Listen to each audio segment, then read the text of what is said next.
All right, then coming back together, we are on page 329, number 4, taking the 4 empowerments.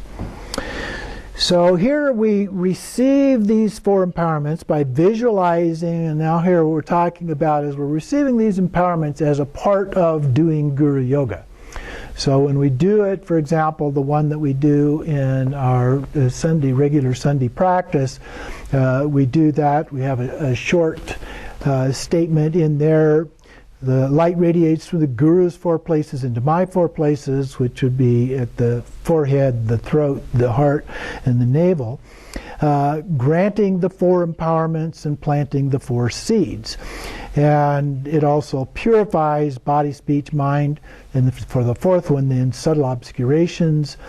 The 4 empowerments we'll talk about here, and then planting the 4 seeds. The seeds are for the 4 Buddha bodies. So Nirmanakaya, Sambhogakaya, Dharmakaya, and Swabhavakaya.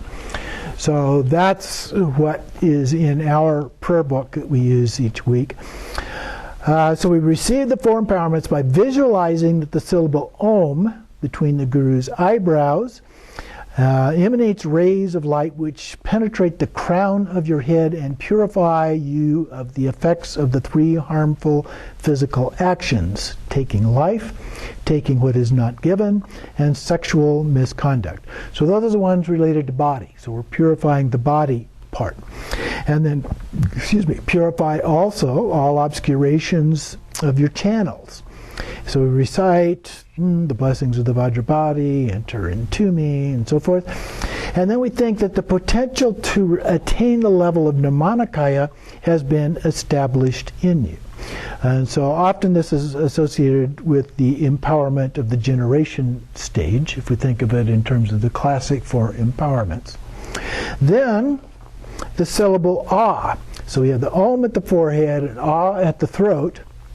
Blazing like a ruby, so red, in the Guru's throat emanates rays of light which enter the throat, purifying you of the effects of the 4 harmful verbal actions: lying, sowing discord, harsh words, and worthless chatter. And then purifying all obscurations of your energies from which speech develops. So again, we recite the verse associated with that, the blessings of the Vajra speech, enter into me, and so forth. And then we think that the potential to attain the level of Sambhogakaya has been established. And so that empowerment usually is mantra recitation. So we're taking the mala, we're reciting the mantra with the mala, and so it's related to the voice. And so then the deep blue Hong syllable at our heart emanates rays of light which penetrate our heart, purifying you of the effects of the 3 harmful mental acts, so purifying the mind: covetousness, wishing harm on others, and wrong views. And purify all obscurations, your essence from which mental processes develop. So again, we recite the verse related to the Vajra mind. And the Vajra mind, when you see it that way, not just mind, but Vajra mind, talking about the pure form, the Buddha's form of the mind.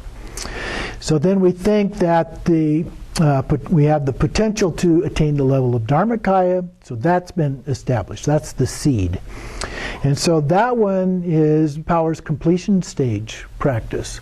And the actual empowerments vary a little bit from one source to another, one lineage to another, and so forth. But these are the ones commonly associated with these. Then from the Hong at the teacher's heart, so we have a second Hong here, like a shooting star streaks down and mixes completely with our mind, purifying all the karmic and conceptual obscurations, the ground of all, which is what underlies body, speech, and mind. So all of those brought together as one, if you will. So here we recite the verse, the blessings of the Vajra primordial wisdom enter into us, and then we think about the moment, the potential, we have the potential to reach that ultimate fruit, the level of Swabhavakaya, which is together as union. Sometimes a comparison is made with the Trinity and Christianity, and so it would be like Nirmanakaya is the physical manifestation, so that would be like Jesus was a physical manifestation. And then the Sambhogakaya is kind of a spirit aspect, if you will, so it'd be kind of like the this Holy Spirit or Holy Ghost aspect. And then the Dharmakaya isn't actually, it means truth body, but it isn't actually a body per se, but it's very much like Samattabhadra, and so representing the ultimate, so that would be similar to God. And then in some traditions, the Catholic tradition, for example, they have the Godhead, which is the union of the three of those together. So there's a similarity here in terms of how the terminology is used, if you're familiar with that other terminology. And this empowers us to do the Dzogchen, or in some cases Mahamudra, depending on lineage practice, the non-dual kind of lineage. And then finally, we merge our own mind in completely with the teacher's mind and remain in that state. That's where we meditate. Okay? And then at the end of that, we recite, when my life comes to its end, and so forth, through granting my wishes, I pray. So then Guru Rinpoche smiles, his eyes filled with compassion. From his heart, a ray of warm red light beams out. The moment it touches you, up until now, you still visualize yourself as Vajrayogini. So then you are transformed into the sphere of red light the size of a pea, which shoots up toward Guru Rinpoche like a crackling spark and dissolves into his heart. And then we rest in that state. So again, we basically meditate at that point. So we've become a red tigli that went up through and joined together, merged together with Guru Rinpoche. Now, a lot of these practices, it's not viewed that way. Usually, when we do Guru Yoga, we visualize Padmasambhava in front of us rather than above us. And so the four lights come into us, and the fourth light, he merges with us. Some people visualize it as just coming into us, and others as going up above and coming down through the top of the head. So there's some different ways of doing that. And then we conclude by reciting the dedication. By the merit of this practice, may I quickly attain the level, glorious teacher, my protector, and so forth, as well as the prayer of the copper-colored mountain. So some other prayers that are included here. And then, whenever we're walking around, we can also practice Guru Yoga by visualizing the teacher above us. And here he says, on your right shoulder. A lot of sources say above the crown of your head, as was done previously. But here he says on your right shoulder, and imagining that you are circumambulating him. So if he's on your right shoulder, I guess that would be over here instead of the other one, over here, and then you're circumambulating clockwise around. So he's on the inside as we circumambulate around as a part of that. And then sitting down, we visualize him above the head. And then when we're eating or drinking, we visualize him inside the throat, make an offering of the first part of our food or drink. As we go to sleep, we're lying down, we visualize him in the center of our heart. That's a fairly common practice. So the essence of the sleep yoga technique is that, imagining him at your heart. And then, in short, arouse your devotion all the time, in every situation. Maintain the thought that wherever you are is really the glorious copper-colored mountain. And purify everything you perceive by seeing it as the teacher's form. And then, whenever sickness, obstacles, other negative forces, other unwanted circumstances arise, do not just try to get rid of them. Be glad, thinking that they have been provided by your teacher and in his compassion as a way to exhaust your past negative actions. So that goes back to the idea the negative karma helps burn up, as we have those experiences, we burn up that negative karma. So whenever happiness, comfort, and virtuous practice predominate, recognize this too as your teacher's compassion. Do not be proud or overexcited. During meditation, you experience discouragement, lassitude, torpor, mental agitation. Merge your awareness inseparably with the teacher's mind. Rest in the view of the natural state, and then say Vajraguru mantra as a prayer. All appearances will arise as the teacher and deities. Everything you do will become positive. So this in Tantra is what we talk about as pure view. We visualize everything as actually being perfect already. So every being we see is a Buddha. Every sound we hear is a mantra. Every thought we have is wisdom. And everything that surrounds us is the Buddha mandala, whatever mandala that happens to be. In this case, we're looking at the copper-colored mountain. So we just visualize that we're wandering around in that Buddha realm of the copper-colored mountain as a part of that. And then below the quote here from Milarepa, the text part here, once you enter the secret mantra of Vajrayana, it is essential to receive empowerments. Now, we just received some empowerments from doing the Guru Yoga practice, but what he's talking about here is doing other deity practices.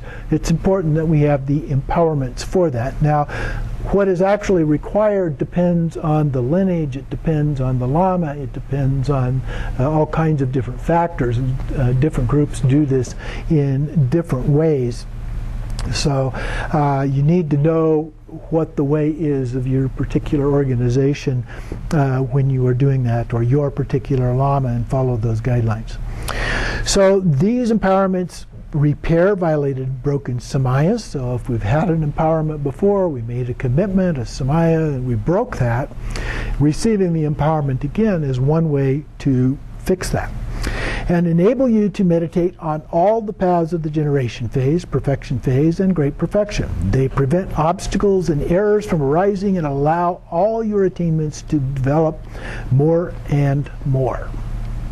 Continuing on 332, below the quote there, third line down, the fourfold empowerment that we take ourselves when we practice Guru Yoga, that's the one we went through here a little bit ago, without depending on anyone or anything else, is the path empowerment.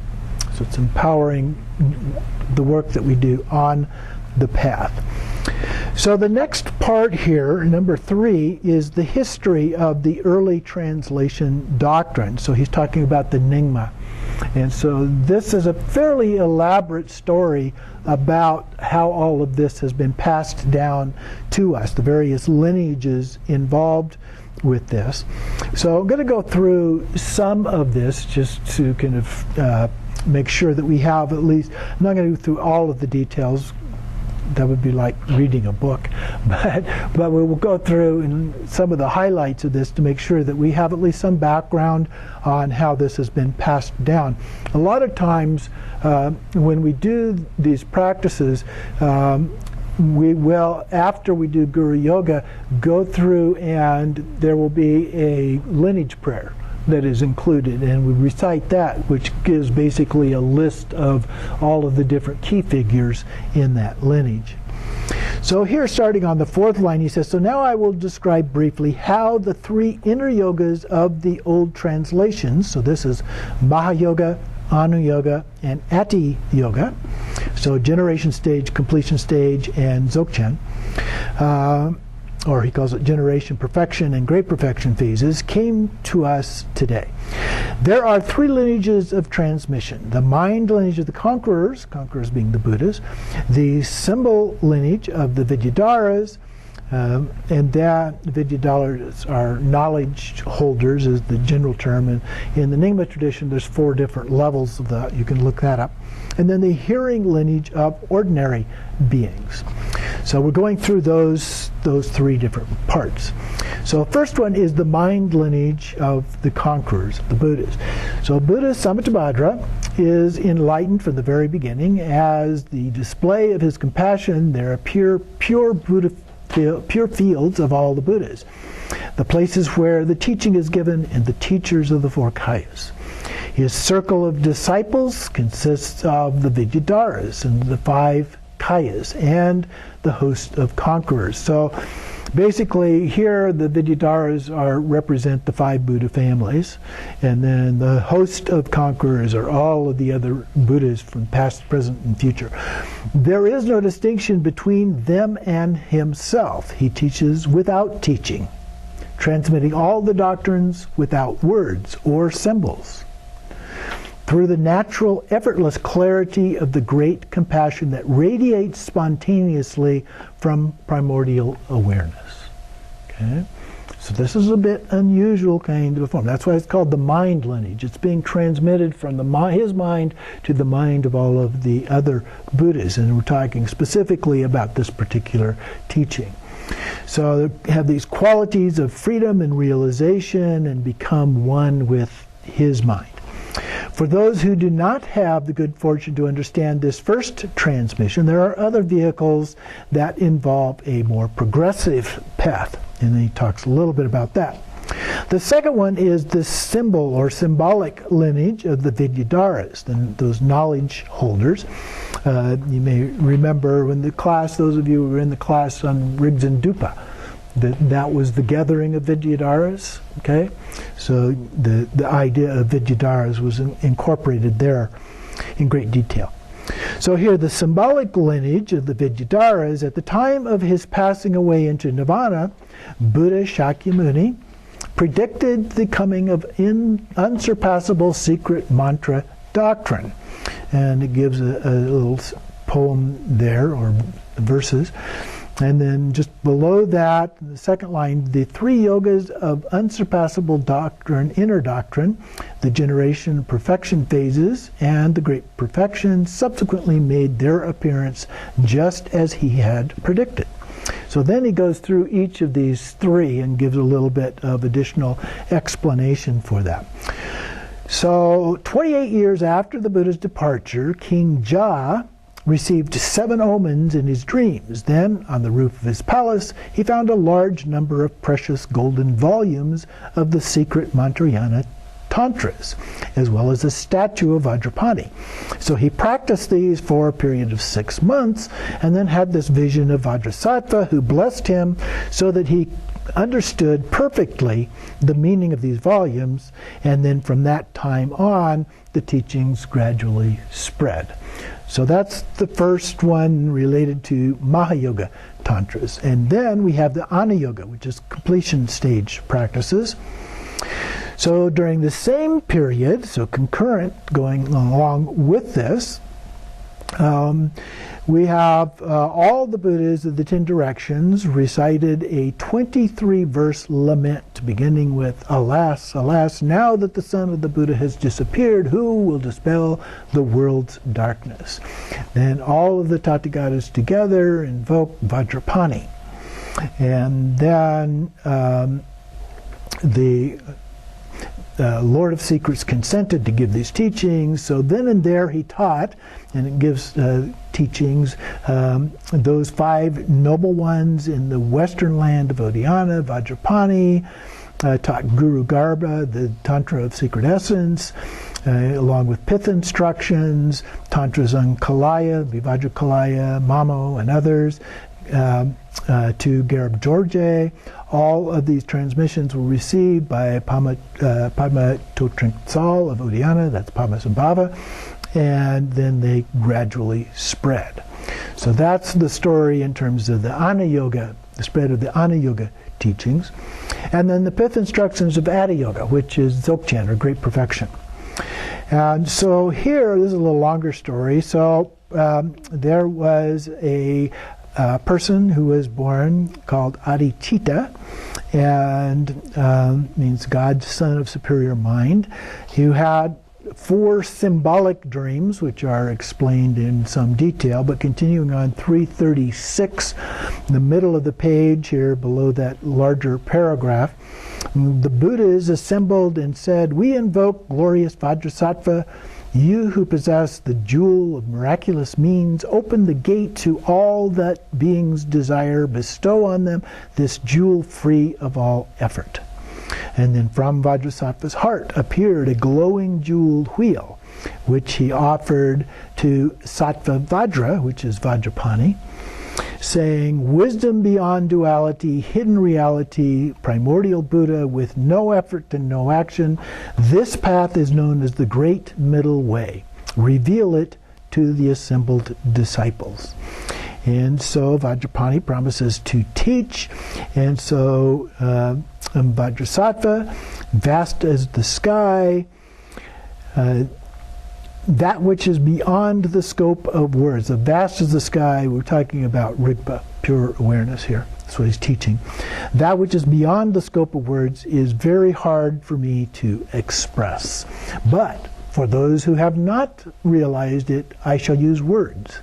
So when we're talking about things like pure awareness, or Rigpa, that are part of the ultimate nature of things, the ultimate truth, and so forth, it's said that they're ineffable. We can't say it in terms of words.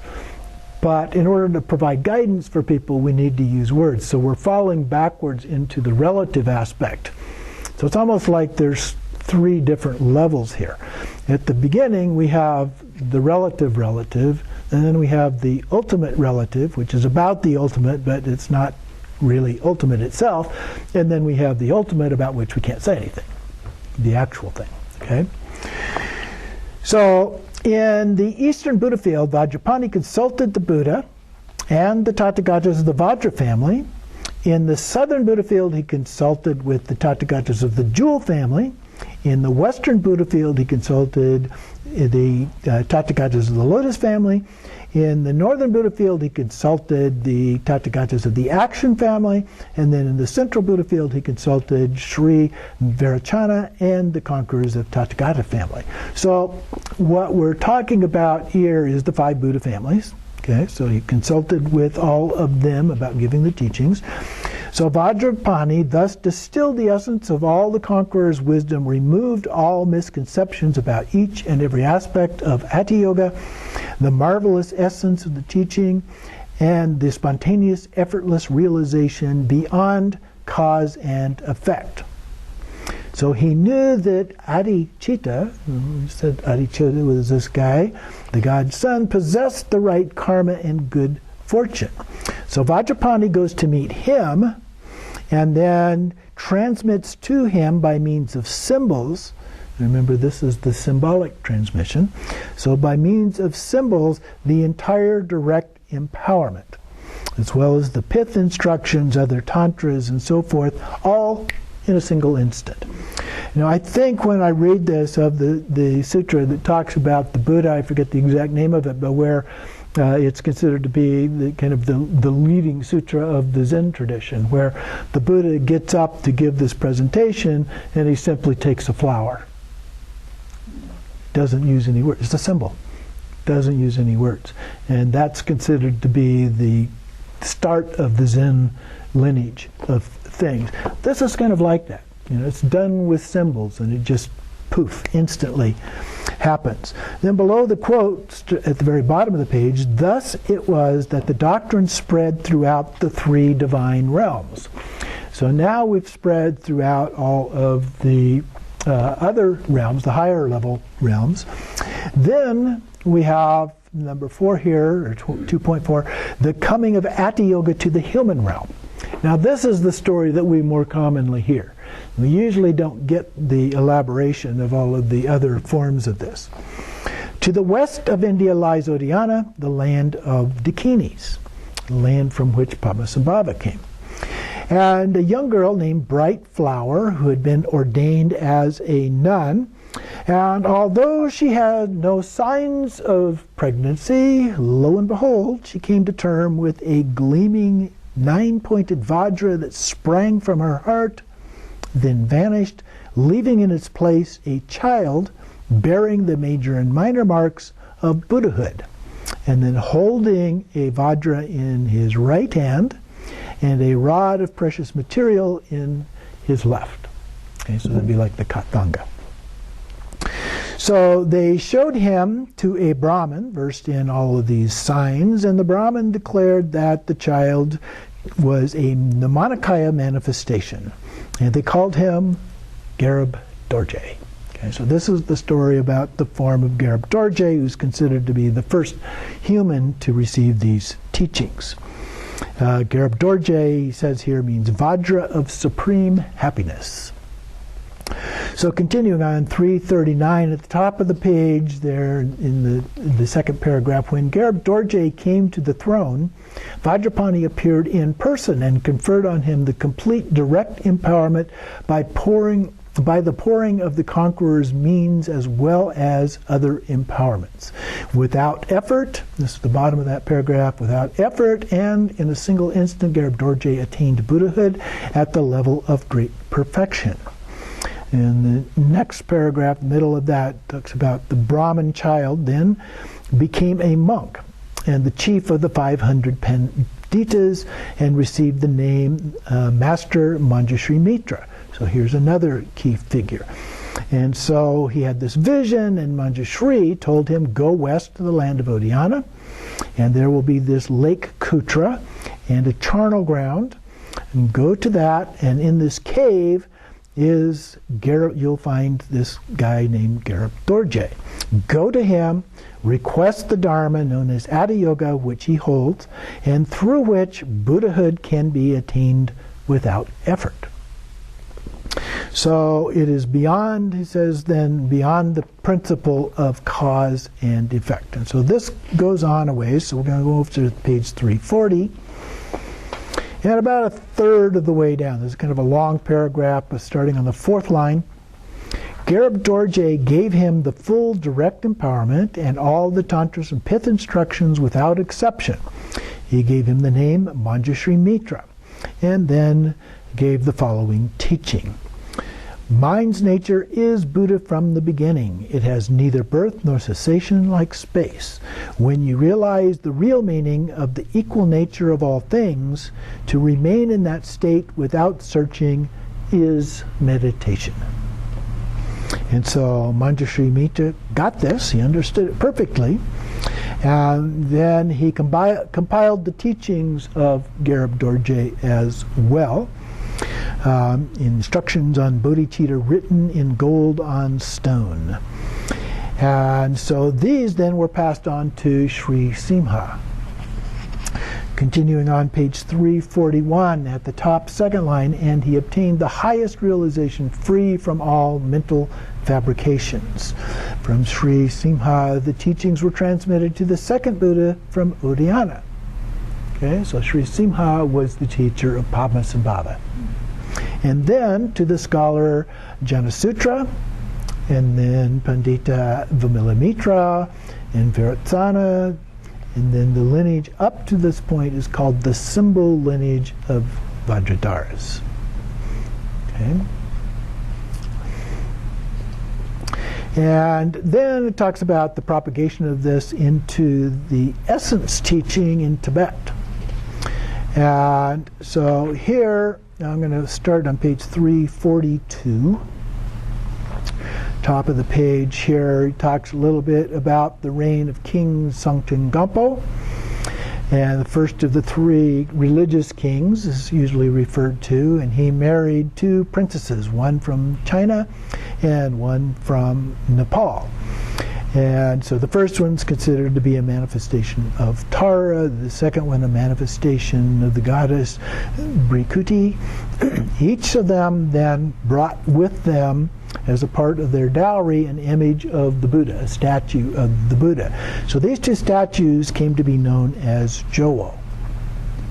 And so also during this time, the Tibetan alphabet was introduced. So prior to this time in Tibet, they had an oral language, but no written language.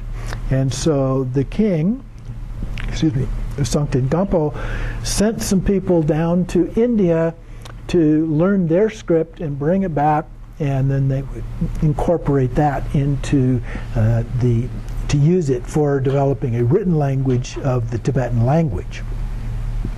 So he did a number of things then that helped get this going. And then a time later, says 5 generations, King Trisong Detsen, the one that we're more familiar with, came, and he subjugated a large number of countries by force of arms. So he was a bit of a wrathful person. And then he discovered that his forebears had worked for the Dharma. So he learned the Dharma one way or another. Some people think it was because he was taking his forces into Buddhist countries and they were exposed to it because of his war acts. But at any rate, one way or another, he encountered Buddhism and decided that he would request the opinions of his ministers about this, and they agreed that it would be good to construct a temple. And so this would be the very first of the temples in Tibet. And so to do that, they decided to call on the abbot Shantarakshita, and so he was invited to Tibet. But on the way, or in the process of trying to build this, there was a Naga in this story who lived there in the place where they were going to build this, and he got a little upset that they were going to tear down his place of his home, this shrub that he was living in. And so he decided that he was going to contact his friends and kind of mess with their plan, which he did. And so at night, the spirits would destroy whatever had been done during the day. And so they weren't making much progress as a result of this. So the abbot said, you know, I'm got a lot of training in not dealing with these kind of things, but these gods and demons just can't be subdued with peaceful methods, and so we need somebody else here. Only wrathful methods are going to work. So there's a guy living in Bodh Gaya in India called the Lotus-born Bodhiana. Ta-da, Padmasambhava. And so they sent somebody to get him and invited him to come and realize things. So they sent somebody down to get him. There were 4 different representatives. They explained that they needed him to bless the site of the temple. Sounds like they weren't exactly honest with him about what they were requesting. And he said he would come, and so he arrived to pacify the site where they were, and as a result of that, in this story it says the temple was completed. Other stories say that he dealt with all of these demons and converted them into Dharma protectors. As a result of that, the temple was completed, and there's a nice little picture of that here on page 344 as well. You can see the temple surrounded by the other things of the grounds and so forth. It's designed kind of in the way of a mandala when viewed from the top. So that gets us then to the hearing lineage of ordinary beings. So we've been to the first 2 of the lineages, so now we get to the third one, the hearing lineage for ordinary beings. So this is the way we normally would receive this information. So Shantarakshita then taught the tradition of Vinaya, which would be the rules for monks and nuns, and the sutras, while Master Padmasambhava and Vimalamitra established the teachings of the mantras.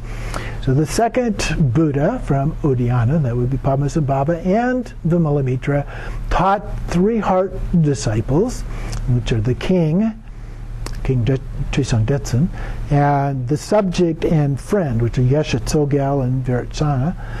And so those 3 were taught, as well as the other disciples. So he had a total of 25 different disciples that were a part of all of this.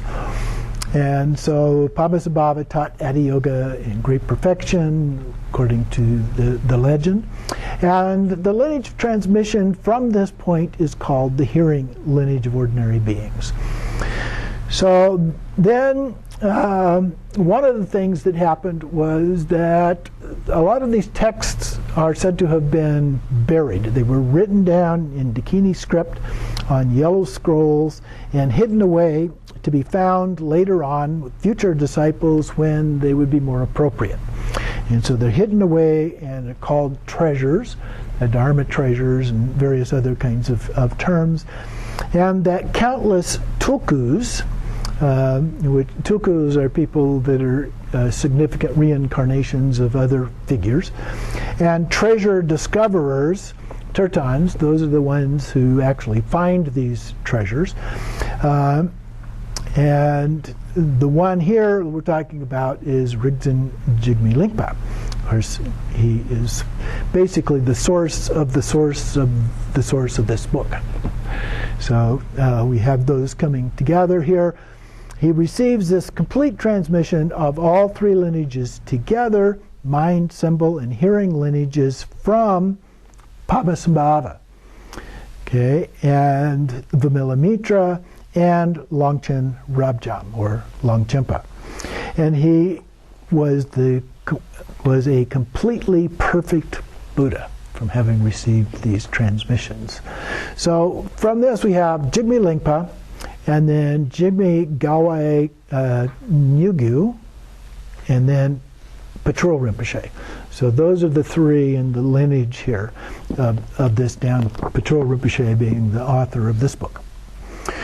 So at the bottom of the paragraph there on 346, it says, you can be sure that there has been absolutely no degradation of the Samaya to tarnish the golden chain of this lineage.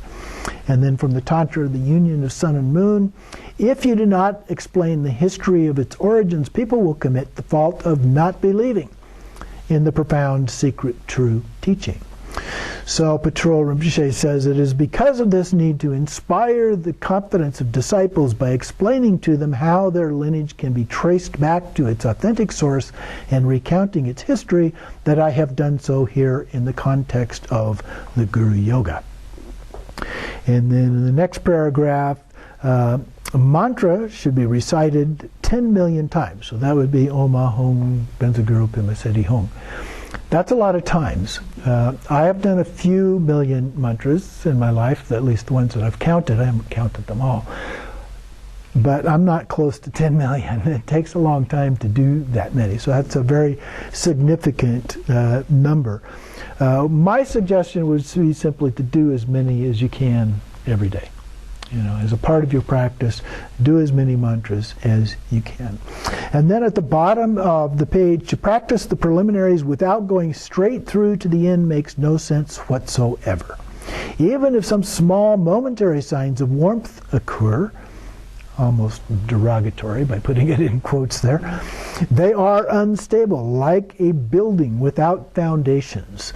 Part of the same misunderstanding is to drop the preliminaries once you start the main practice. So we've been doing the preliminary practice, we receive an empowerment, and we start doing that, and we no longer do the preliminary practices. And so he's saying that also is a fault. But you're thinking that with the idea that preliminaries are preliminary and therefore no longer necessary. If you give up the preliminaries, he says, the basis of the path, you will cut off the very root of Dharma. It is like trying to paint a fresco where there is not even a wall. So concentrate particularly on Guru Yoga and make it the very foundation of your practice. That is the essential point. And so you use the Ngondro like is in our pro book, or you can use any of the other ones. You can use Jigme Lodro's version, which was used for the commentary that is here in this textbook and so forth. But it's a very good thing to do, and that's the reason that I say, and in fact he also reiterated in here, is that we always do the Ngondro. We never stop doing Ngondro. And so even if it's a short version, if you do that, if it's not in as a part of, or sometimes it is, the other practice that you're doing, your main practice, then include it in a short form as a part of that, as a preliminary practice, not to everything per se, but as a preliminary practice to what else you're doing in your meditation. And continue to do that and make that a part of it. And that will help significantly in your practice. So then he concludes with this verse, I see that my kind teacher is a real Buddha. But with my obstinate nature, I disobey his instructions. I'm sure we've all done that at least once or twice. I know that all beings of the three worlds have been my parents, but with my bad temper, I still abuse my Dharma companions. Bless me and those with evil karma like me, that we may in this life and all others with humble, steadfast discipline, flexible in mind and deed, follow our spiritual teacher. So for our purposes, that is the end of these teachings. Now, we did skip over the Chud chapter, so if you want, you can go back and look at that. We may do a class on Chud one of these days. And then the Poa, which is typically taught in the completion stage practice as one of the 6 yogas or dharmas of Naropa and so forth. So we teach that in a separate context. But neither of those are generally considered to be Ngondro or preliminary practices, which is the reason that we did not include them here in this class. But they both are important teachings, and so at some other time it would be good to get those. So thank you all for participating in this, and I hope that you will make this a regular part of your practice as a part of that.